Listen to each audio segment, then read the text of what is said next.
హైదరాబాద్లోని పంజాగుట్టకు చెందిన TSRTC bus driver Satish అనుమానాస్పద మరణం చోటు చేసుకుంది.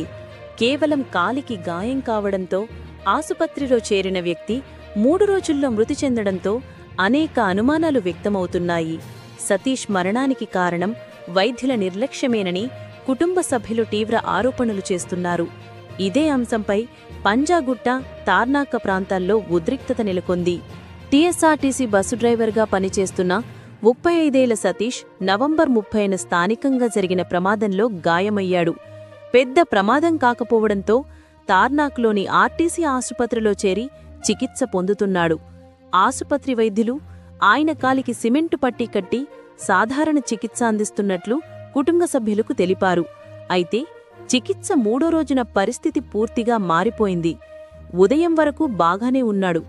మధ్యాహ్నం ఒక్కసారిగా సమాచారం ఇవ్వలేదు అని కుటుంబ సభ్యులు ఆరోపిస్తున్నారు. కుటుంబ సభ్యుల కథనం ప్రకారం ఉదయం 10 గంటలకు వైద్యులు అన్ని పరీక్షలు చేసి ఎలాంటి ప్రమాదం లేదని తెలిపారట. ఆపై సతీష్ను ఆపరేషన్ థియేటర్కి తీసుకెళ్లినట్లు చెప్పారు. అయితే మధ్యాహ్నం 3 గంటల వరకు కుటుంబ సభ్యులు ఎన్నిసార్లు అడిగినా డాక్టర్లు ఎలాంటి సమాచారం ఇవ్వలేదని ఆవేదన వ్యక్తం చేస్తున్నారు. చివరకు ప్రశ్నించగానే సతీష్ మృతి చెందాడు అని వైద్యులు వెల్లడించారని కుటుంబ సభ్యులే చెబుతున్నారు. అనుభవం లేని వైద్యుల చేత ఆపరేషన్ చేయించడమే ఈ దుర్ఘటనకు కారణమయ్యుండొచ్చని వారు ఆరోపిస్తున్నారు. సతీష్ పనిచేసిన డిపోలో ఉన్న తోటి ఆర్టీసీ డ్రైవర్లు, కండక్టర్లు పెద్ద ఎత్తున ఆసుపత్రి వద్దకు చేరుకున్నారు. వారి వాదన, పక్కా మెడికల్ ఫెసిలిటీ లేని ఆసుపత్రిలో పెద్ద ఆపరేషన్లు ఎందుకు చేస్తున్నారు? అనుభవం లేని డాక్టర్లు ప్రయోగంగా ఆపరేషన్లు చేస్తున్నారా?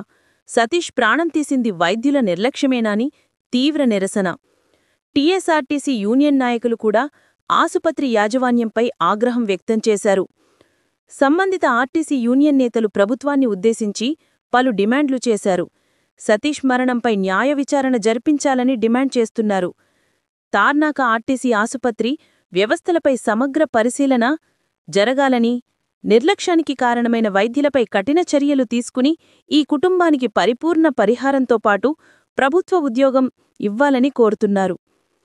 ఆర్టీసీ ఆసుపత్రులను ఆధునిక వైద్య సౌకర్యాలతో అప్గ్రేడ్ చేయాలని కోరారు.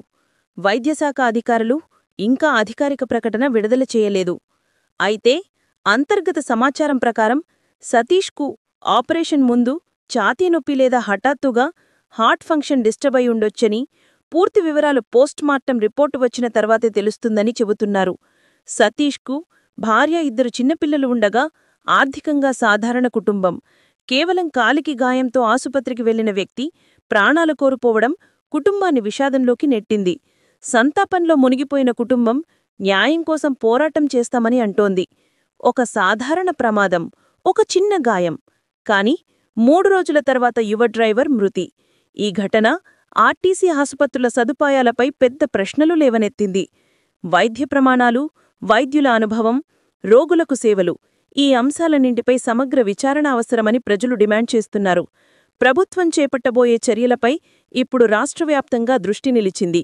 న్యూస్ డెస్క్, స్ఫూర్తి India news, Hyderabad. Stay tuned. మన ఛానల్ను సబ్స్క్రైబ్ చేయటం మర్చిపోవద్దు. డిపోలో డ్రైవర్గా పనిచేస్తున్న పంజాగుట్ట పోచమ్మ బస్తీ నివాసి సతీష్ అనే వ్యక్తి 30వ తారీఖు అర్ధరాత్రి బండిపైన జారిపడి కొద్దిగా కాలు కొంచెం గాయమైనప్పుడు వాళ్ళ కొడుకు కానీ స్నేహితులు ఇక్కడ తార్నాకలోని ఆర్టీసీ హాస్పిటల్కు తీసుకురావడం జరిగింది. డాక్టర్లు పరీక్షించి కొద్దిగా ఫ్రాక్చర్ అయింది, టెస్టులు చేసి 2-3 డేస్లో సర్జరీ చేస్తామని చెప్పారు. చెప్పిన తర్వాత వాళ్ళకు సిమెంట్ పట్టి వేశారు. ఈరోజు ఎర్లీ మార్నింగ్ అన్ని కండిషన్లు ఉన్నాయి, షుగర్ గీగర్ అన్ని కండిషన్లు ఉన్నాయి. ఈరోజు ఎర్లీ మార్నింగ్ 10 o'clockకి ఆపరేషన్ థియేటర్లోకి తీసుకొని వెళ్ళారు. అప్పటికి అతనికి వెంటిలేటర్ లేదు, ఏం లేదు. వాళ్ళ బాబు కూడా ఉన్నాడు, అప్పుడే ఉన్న ఆపరేషన్ థియేటర్ ముందు వాళ్ళ మిస్సెస్ కూడా అక్కడే ఉన్నది.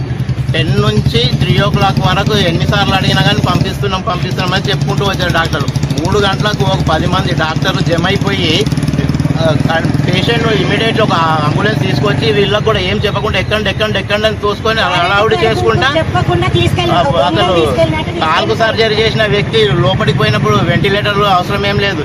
ఏంటంటే పూర్తి డాక్టర్ల నిర్లక్ష్యం వల్ల ఈ వ్యక్తి చచ్చిపోయాడు. అనస్థియా ఎక్కి చేయడం వల్లే చచ్చిపోయాడు. అనుభవం లేని డాక్టర్ల వల్లనే చచ్చిపోయాడు. నిర్లక్ష్యం నిర్లక్ష్యం వల్లనే చచ్చిపోయాడు. మేము మా డిమాండ్ ఏంటంటే దీనికి బాధ్యత వహించిన డాక్టర్ వెంటనే అరెస్ట్ చేసి సస్పెండ్ చేయాలి, విధుల నుంచి డిస్మిస్ చేయాలి. మేము అంతవరకు మేము బాడీని అక్కడనే పెడతాం, ఎంతవరకైనా పోరాటం చేస్తాం.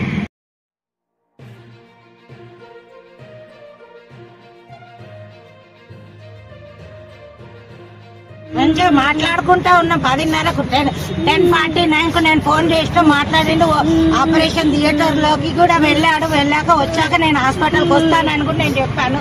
అంతలోకి ఇంత మార్పు అయిపోయింది. వాళ్ళ నిర్లక్ష్యం